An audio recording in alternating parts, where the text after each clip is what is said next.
So I was talking with one of our listeners, actually. Okay, a new listener. And Wait, people are listening to this? yeah, we're starting to grow organically and what have you. And I really like the improvements that with the graphics and stuff you did. But anyway, so he said, well, we know that we've been having some sound issues, right? And we hope to have resolved this. So I thank you guys for being patient with us while we grow and improve. Yes? Yes. Bravo. But he said like Joe's everything. I did notice that, and again, as our listeners may have noticed, unfortunately, just due to scheduling, we're not all three of us able to be on every episode. And I definitely have noticed that the ones with the three of us are definitely the best. Right. She's everything. She can do this solo, and we would just pale in comparison to anything she does. I don't know what it is. She's got a knack for it. Yeah. Welcome to the show. This is Extra Legroom. I'm Mitch, and this is no, that's not right. Oh boy. Sorry, it's one of those mornings. I feel like every morning's been one of those mornings lately. It has a lot of doom and gloom. But this is Extra Legroom, so stretch out, get comfortable. I'm pretty comfy right now. You look comfy. I'm stretched out. You said you had a good night's sleep last night. I did. I had over 8 hours. Wow. But yet I'm still tired. I guess that's children. I guess so.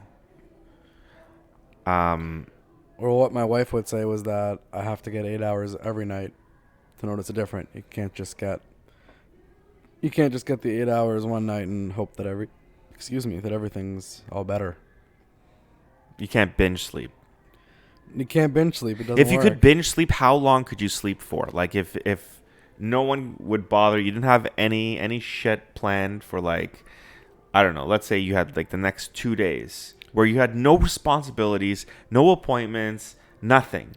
I could probably sleep like 14 to 16 hours out of the day. Yeah, I'm with you. You have a good, like an overnighter for like 12, 13 hours. Then maybe like a 3 or 4 hour nap in the middle of the day. Sounds good. Doesn't it? It does. Well, okay. I did my part with the whole intro and what have you, and I guess we're trying to make a format here, right, Mitch? Format is too rigid of a word. Yes, I guess so. I don't like it. Some sort of uniform branding. So we'd like to start and end the episode the same way. Try to kind of roughly keep our segments not timed, but in a bucket at least. Crabs in a bucket. So, a pet dog confirmed positive for virus in Hong Kong. There are now 2 dogs that are in quarantine. Sorry, just to let our listeners know, this is part 7 or 8 in our It's an ongoing coronavirus series. No, we didn't listen. The birth we've got to identify here. The birth of this podcast is because of the coronavirus. So could you even say that we have coronavirus to thank for this podcast? Silver lining, I guess, out there. Silver lining. But no, it gave us a little bit of extra time, and there's a lot of questions and people, So hey, we decided let's do this and let's see if and it turned into a lot of fun and a lot of work too. A lot of work. Yeah, people think you can just do your thing, jump on and plug and play, and it's not that easy. And I'm not at all an expert editor, as we can tell from the episodes. We know. Yeah, but I hope this is more plug and play for everyone if we can make that happen. So 2 dogs, okay? 2 now. The canine, which belongs to a 6-year-old woman patient, was quarantined at an animal center. So let's get something straight here. This pet, okay, in Hong Kong, is being sequestered and quarantined at an animal center, but people are told to go home and self quarantine themselves for 14 days, and they're supposed to be. We can't really trust a dog to self-quarantine themselves. Oh yeah, but we can trust people, right? Can we trust people? I like to think we can. I like to be prepared, and I like to say, hey, like when you're positive. Let's look at what happened in Japan, right? And with all of these, with the Princess cruise ship, the Diamond Princess, and all of the people on there. When these guys started becoming ill and getting the virus, they were taken off the boat and brought to the hospital. Okay? So why is this not the case in Canada and in the States and stuff like that? I don't understand why people are allowed to. I think it's just because of the severity of the outbreaks in those situations. So that's interesting because Hong Kong has identified 2 strains of the coronavirus. One is more deadly than the other. Interesting. Yes. So, which is scary. I guess that means if there's multiple strains, then there had to have been a mutation of sorts. So is one of them like COVID-19 and the other one's COVID-20? They haven't gotten that far yet. It's just it's the coronavirus is COVID-19, but there are 2 strains, and I don't know. I'm sure they've have some designation for, but this is like relatively new. So that is a little bit scary that it's already sort of mutated and that there's multiple strains of this. We don't even have one vaccine out for one of them, and now there are 2 strains. This is really also, I didn't realize how serious it was, but it's really blown up in Iran. Yeah, what do you mean you didn't know how serious this was? Do you know how many cases there are there now? How many? Over 3,000. Wow, that's a lot. That is a lot. That is a lot. There are now 82 countries. I think Canada's actually gone as far now as saying avoid all non-essential travel to Iran. Oh, really? I think that might be an actual warning out there. Well, Thought I heard something this morning on the radio. I know it's that case for a bunch of other countries, but sometimes Canada is. See, I gotta applaud Canada in a way, because we don't have. Considering our first case was in January, we don't have like hundreds of cases.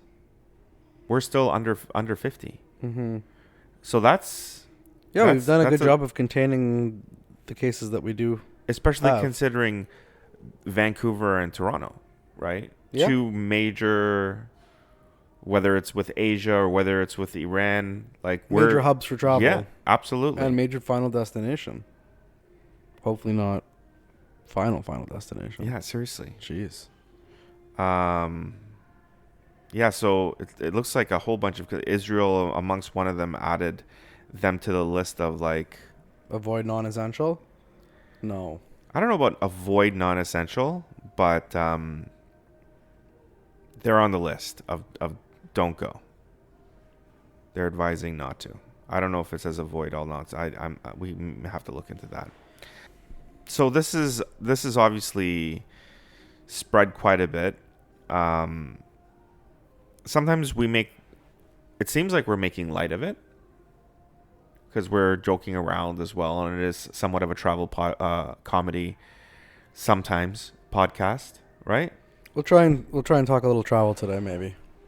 Yes, I mean, I did want to talk about Vegas. Yeah, I mean, this could be it. Is this it? Is this the Las Vegas episode with your expert Mitch Tepperman? Here, Joanne's going to be here tomorrow. I feel like you're right. Yeah, I feel like you're right, buddy. Maybe we'll put Vegas on hold. So the death toll in Italy is 107, and there's over 3,000. There's almost 3,100 cases. Is it still all in the north? I don't know. I hope so. Primarily in the north, yes. It's certainly not so good there. Iraq reports its second death. We haven't had any deaths, right? Here? Yeah. I don't think so. I don't think we've Let had me do any a quick deaths. fact check for you. Sweden has 16 cases. France jumps up to 285 cases. So 73 increase in one day in France. Yeah, it's spreading. I mean, Italy is one of those hub places. So I have a hard time believing that it's primarily like just in the north. If all of these people, As of 3 days ago, this article says Canada has no deaths, yeah, no fatalities, which is good. That's great news. That means the people that are getting it are recovering. But yeah, I know we were talking about this yesterday, that I just really don't think... It doesn't feel like this is just going to go away. It feels like it's going to need a vaccine, and whenever that shows up, that'd be great. But yeah. until then, it's going to be something that we have to keep an eye on and get under control. See, the UK, right? That the virus is relatively new there, and they already have 85 cases. Right? So Canada's doing a good job. I guess so. But I don't agree with this whole self-quarantine nonsense. You made yourself very clear on the subject. Nope. I think there should be an arm in a little wing in the hospital or a dedicated area for those 30 some odd people to remain sequestered and quarantined properly. That's who's delivering food. There's so many other logistics involved with being Self-quarantine? Yeah. My goodness. Imagine you're like an Uber Eats driver and you get sent to a place and they answer the door wearing like masks and hazmat gear and... But like, would they just answer the door in a mask? And then it's like, how are you paying? Cash. Oh, great. Well, Uber Eats is paid for on the app. That's true. You'd avoid the cash transaction. I know, but still, they're handing them their food. Yeah, that's what I mean. Maybe they just like leave it at the door and like knock and run away. Their food that they're going to put into their mouth. My goodness. How many people are like... There's a lot of Uber people out there now. There's a lot of them. Yeah, there's all kinds of different services. Now, they're canceling schools and universities and major events in a lot of different places. I think I read something like there was like 20. I don't know. I'm trying to get my facts straight here, but I think there was about 20 million out of school. Let me see if I can figure that one out here quickly. But it's very scary. What's that? I got the good Purell. $50. Wow. Mitch is showing me. Please, can you describe what you're showing me? It's an internet meme. And it's somebody with a bit of Purell in like a little ripped up plastic baggie. It looks like a drug deal. And it says, I got that good Purell. $50 a gram. Text me. People are clearing the shelves. Go to the grocery store and try to find, or the Shoppers Drug Mart or whatever, and find some Purell. Good luck. Yeah. It's scary. It's getting, and the hysteria. Have you seen the hysteria in the States at like Costco's and clearing the shelves, people fighting over toilet paper. These crazy times. Yeah. All right. It's spreading. It's going everywhere. There's new cases in Hungary. Like, I don't know what to tell you. It's everywhere, right? It's everywhere. There's 82 countries now that have it. First case in South Africa, I noticed, by the way, which I'm supposed to go to in May. But again, that's one case. Mm-hmm. And that was... and then Princess is in the news again. They can't catch a break, eh? Well, they catch a lot of stuff. Certainly not a break. Not a break at all. But they are catching a lot of stuff. That's good. What's going on? They've got another potential outbreak on another one of their cruise ships. Currently on its way to San Francisco to dock, but they're saying they don't even want them to dock there. So what are these ships supposed to do? Just start sailing around and... I don't know.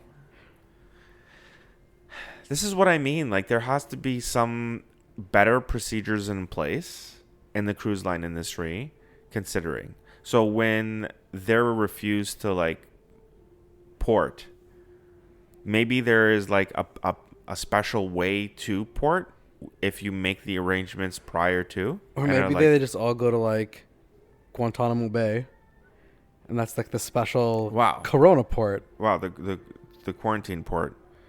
We'll just have you guys sequestered in jail. I don't know, but the cruise line industry certainly needs to figure stuff out. Are we recording? You know where we've been recording this whole time. Really? Yeah, I'm gonna have to do some editing on this one, but it's not the same type of editing. Okay. Oh boy, Mitchell doing big stretches. Oh gosh. I'm telling you, when I get an 8-hour sleep, I'm more tired. Well, have some of that French vanilla. It's all done. It's all done? I sucked it back. Gone. Okay, so Joanne's going to be joining us tomorrow, and we're going to be discussing Las Vegas, which is going to be a fun episode.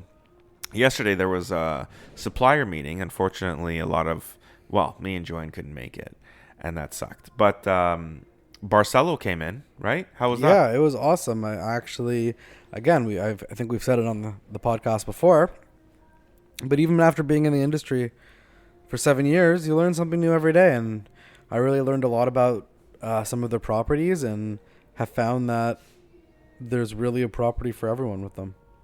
Yeah, this isn't supposed to be a Barcelo sales pitch here. No, it isn't. I mean, whereas before maybe I would have glossed over them when looking for something for a client because I wasn't as familiar with them.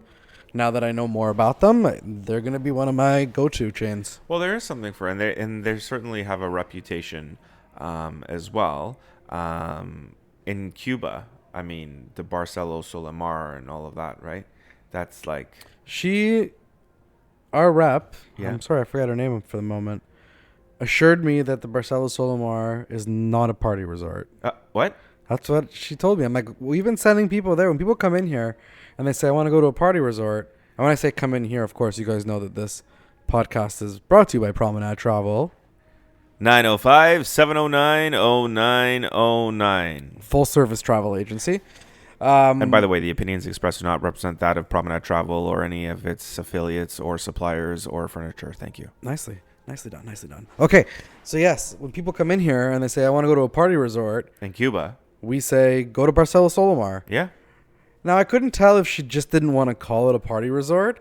But I'm like, we need to know because that's where we've been sending people. Like, is she like telling you one thing and then winking? Like, well, we're not really. Excuse me. She's kind of implying that if there was some sort of pool party or something like that, it gets contained to one pool. If there was this alleged pool party, yes. It is contained and quarantined in one pool. Everyone is sequestered. So yeah, I'm a little confused on that point, but well. I mean, I think their grand properties are the ones that were the real kind of mind-blown ones. It's like full water parks, arcades, bowling alleys, amusement parks. Shopping centers, all rooms 5 minutes from the beach. Everything that most people... 2 kilometer stretch of private beach. What do you want? It's what everyone wants, essentially.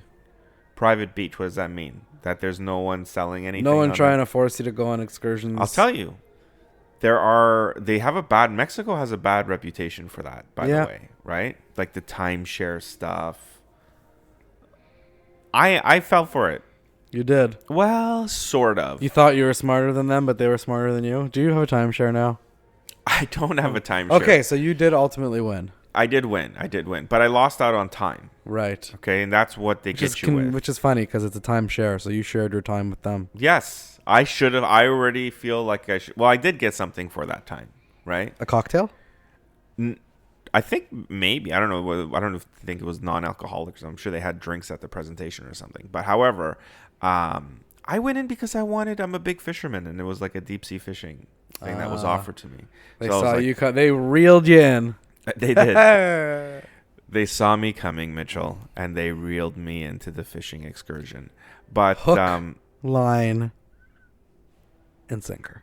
So, yes, I did. I listened to this presentation. But the thing is this is what they have me at, okay?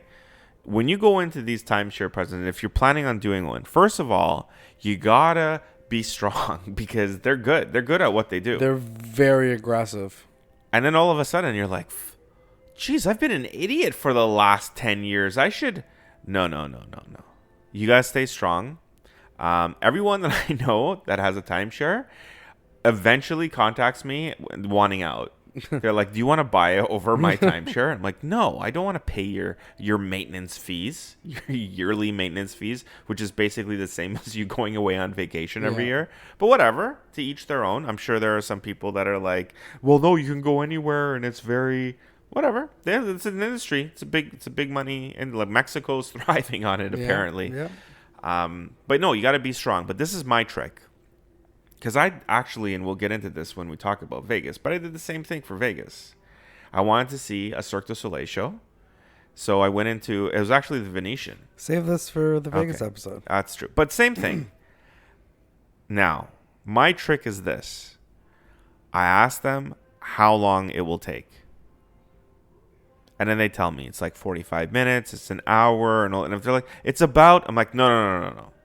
This is my vacation. And I have things planned. So I want to know exactly, precisely, specifically how long this is going to take. And then when you get that number, be like, okay, cool. Put that on this paper or voucher that you're giving me, that this is the amount of time that you've told me. After 1 hour, I'm collecting my voucher for whatever excursion or whatever thing, and I'm leaving. That's it.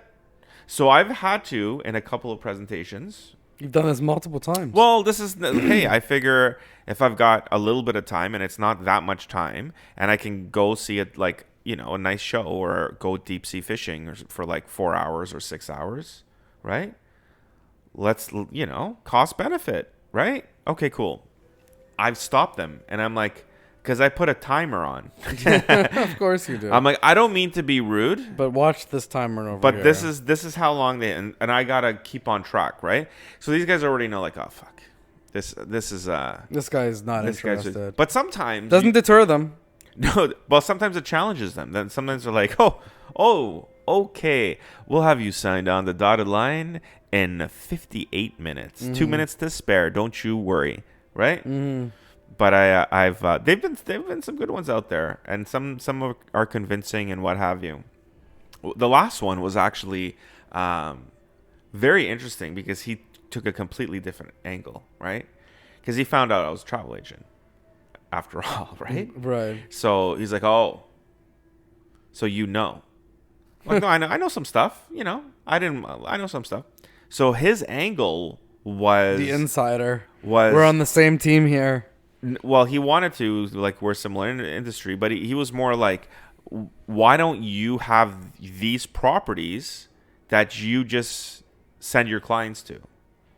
So he thought he hit a home run with me. Yeah. He's like, oh yeah, let's do this. But I applaud his ambition and his creativity in it. But didn't work. I did enjoy the show, however. I will say that. That's good. But timer goes off. I'm really sorry. Greg, is it? Javier, is it? Enrique, I'm really, really sorry. It's been an hour. We're all done here. We're done. We have to go. And I start like looking around for stuff. Like, do I have everything? Like, I check the table. Yeah. I'm like, okay, let's go. And I start getting up and stuff. And they're like, no, City, you still have to meet. You still have to. No. And then I start making a scene. No. Because you're in like a boiler room with all these other couples. It's like one-on-one sales attack on you. Right. Yeah. And then you could tell when you're doing this is people are looking around and you could see who's like falling for it and who isn't. So you have some guys that are just like disinterested, and the other guys that are like pen in hand. You're like, oh, that guy's in. Yeah. It's a little bit of a situation. I wonder if they even set up like fakes, like they put one stage a couple. One guy's like, oh my god, what a deal, and he's signing away all of his papers right away. That'd be funny. I bet that happens. You with us, Cory? Yeah, I got a text message. But anyways, yeah, those guys. I've read of a couple of accounts of it. I've actually never done it myself, but I've offered a position doing that when I was in the Mecca. I was in Mexico, right? And The motherland. I was just like sort of going from walking the beach, and the next resort looked really nice, and I didn't know it because it was one of those like timeshare extended stays. Like every room has like a full kitchen. You know what I mean? Yeah, It's yeah. not. It's like a condo living. Yeah. So, but the guy, like, we just started talking to the guy, and he was very flashy. He had like a couple of ATVs. He had like this gold watch that looked like, I don't know. So he looked like he was balling.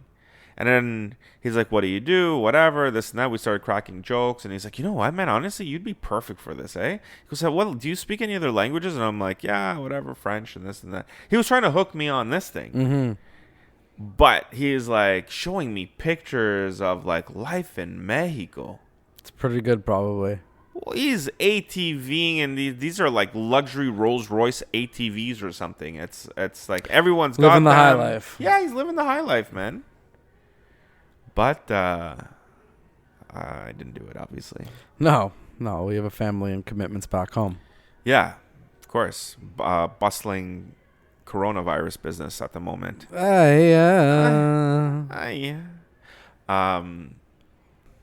So the Barcelo thing went well. You learned a little bit about that. The interns learned a little bit. They were quiet. Henry had a couple questions. Yeah, the other two were quiet. Did we get the translation on the song, by the way? We have not yet. All right, so hopefully we'll get that. The very catchy Vietnamese coronavirus song. I applaud their. There's actually, it's now a genre of music, corona music. No. There's so many parodies and songs out there now that I believe there's a category on iTunes or something. Well, I like that it's there to try and help. And it's going to be there forever, right? Like, I mean, at the end of the day, you're going to be able to search this song, and it'll be there. And it'll show the future generations that in this time, like this, everyone was so preoccupied with the coronavirus. Have you seen Mona Lisa wearing a mask? Did you see that? No. Yeah. It's a thing. There's like masks in art. There's mask art. But do you think there's It's anything... like paper masqué. Like, everyone's comparing, though, again, to the flu, which apparently kills a lot more people every year. Well, did you know that more people die of the flu than of this virus? I mean, there's 14,000 people that die of the flu each year in the United States. I think in Canada it's like someone I heard somewhere like we heard what 300 is or 300 and something, right? And we Yeah. don't know if that was Canada or Ontario or whatever, but we heard it somewhere on the radio, so it was absolutely fake news. However, and the guy actually said, right, which was a little bit interesting, but this radio host, and I won't mention the radio station because I don't know what it was, but he did say something like, the way he was talking about it, it's like, well, I don't want you to think that, like, I'm not saying it's a hoax. Who said it was a hoax? I'm like, what the fuck? Hoax? Why is that being put out there? Why'd you even say that? Conspiracy, I can understand, sure, but hoax. But hoax? No, these people are really sick and dying. Yeah, like there's, like, I mean, hoax. What are you talking about? But he said until more than 300 people die of this in Canada, he's not rushing to the supermarket to get his non-perishables. Well, guess what? What? He won't get any. Because they'll be all out, and they'll cost like $100 for a case of water. Yeah. That's scary to think that it could come to that. What happens if your water turns off and stuff like that? Are we gonna get to that? And by the way, we're talking like apocalypse situation. I'm just saying, if it hits the fan, can I come to the cottage? Can I bring the fam? No. We are tapped out. Did you? What do you mean? We're full. The cottage is full. I need a small room, man. There is no room. There might be like a living room. Can you hook me up? Is there a basement? There's a basement. Can I live in the basement? Well, that's where a lot of the bedrooms are. In the basement? Yeah. Is there an attic? There's an attic in the garage. Can I live in the garage? I'm happy to live in the garage. I'll still have to check with the owner of the cottage. All right. It's not my call. If it was my call, you could have the boathouse. There's a boathouse? Can I just get the boat? I'll just be like one of the cruise the princess. seas? I'll be like one of the princess cruise ships. I'll just cruise the lake. I'll just never dock. Just go adrift. We'll just go adrift. Get a couple fishing rods. Every now and then I'll ask permission to port, and then you can tell me if I'm allowed to come. Do you guys have any leftover bread? We'll make a deal. I'll go fishing for you, You'll get the fish. and I'll get fish, and you just hook me up with gas for the boat, and I'll feed everybody. Where are we getting gas from in an apocalypse situation? Well, you got to stock up. Stockpile, eh? Yeah. We usually have a pretty good stock in the summer. So we talk about preparedness, and we're poking fun at this, but like, should you have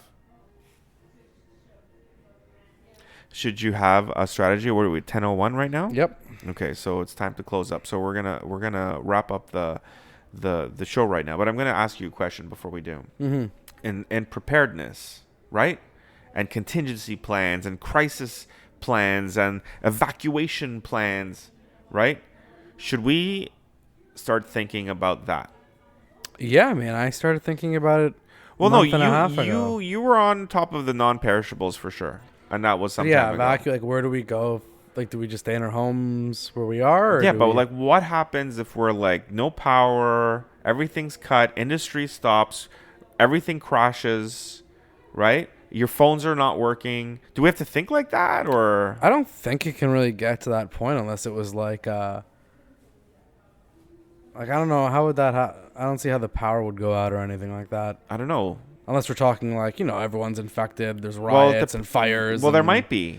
Who knows? I mean, yeah, It's a possibility. Imagine the most population, the populace Yes. is infected. Yes. And they're trying to be contained because obviously they're not listening, and nobody heeded my Governments warnings. start like dropping bombs on cities. Right, and I don't know about that, That's but apocalypse situation. We're talking we're talking Hollywood here. there are people protesting in the streets. It's like the police don't even want to go there because they're all infected, and you know what I mean? I don't know. All right, well, it's food for thought. We'll think about it. Doom and gloom next time and this time. By the way, when you're choosing a seat, choose one with the extra legroom.